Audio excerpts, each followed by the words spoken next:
ماں پیار کرتی ہے اپنے بچے سے، لیکن وہ ناراض بھی ہو جاتی ہے بعض چیزوں پہ۔ بعض معاملات اس کا دل بھی دکھاتے ہیں۔ بعض جگہ وہ رو کے یہ بھی کہتی ہے کہ تو نے میری محبت کا کوئی نتیجہ نہیں مجھے دیا، میری ساری کمائی تو نے ضائع کر دی۔ والد بہت ساری جگہوں پہ ناراض ہوتا ہے، شکوہ کرتا ہے، کہتا ہے میری بیماریوں کی، پریشانیوں کی، بڑھاپے کی، کمزوریاں کا سبب بیٹے تو ہی بن گیا۔ یہ ساری تکلیفیں تو ٹھیک ہو جائیں تو میری شاید عمر بھی بڑھ جائے، صحت بھی ٹھیک ہو جائے، میں زیادہ دیر جوان رہ سکوں۔ ناراض ہوتے ہیں ماں باپ۔ اسی طرح ماں باپ راضی بھی ہو جاتے ہیں، وہ بڑی جلدی راضی ہو جاتے ہیں۔ میں اکثر کہتا ہوں کہ والد کو راضی کرنے میں 5-7 منٹ لگ جاتے ہیں، اماں تو 1.5-2 منٹ میں راضی ہو جاتی ہے۔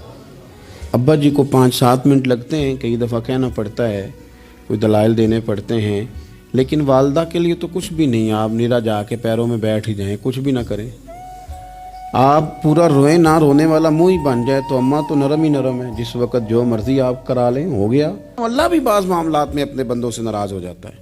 وہ کہتا ہے میں تکبر کرنے والوں کو پسند نہیں کرتا، وہ کہتا ہے فسادی پسند نہیں ہے، وہ فرماتا ہے کہ راہوں میں کجی کرنے والے پسند نہیں ہیں، وہ فرماتا ہے کہ بدعہدیاں کرو گے تو میں صبح قیامت تم سے سوالات کروں گا۔ اللہ تبارک و تعالیٰ بہت ساری چیزوں کو ناپسند کرتا ہے، ناراض ہو جاتا ہے۔ بلکہ نبی پاک صلی اللہ تعالیٰ علیہ وسلم نے فرمایا تم بات کرتے کرتے کوئی ایسا جملہ بول دیتے ہو کہ رب اتنا ناراض ہوتا ہے کہ تمہیں پتہ بھی نہیں ہوتا، تمہارے لیے جہنم کا فیصلہ کر دیتا ہے۔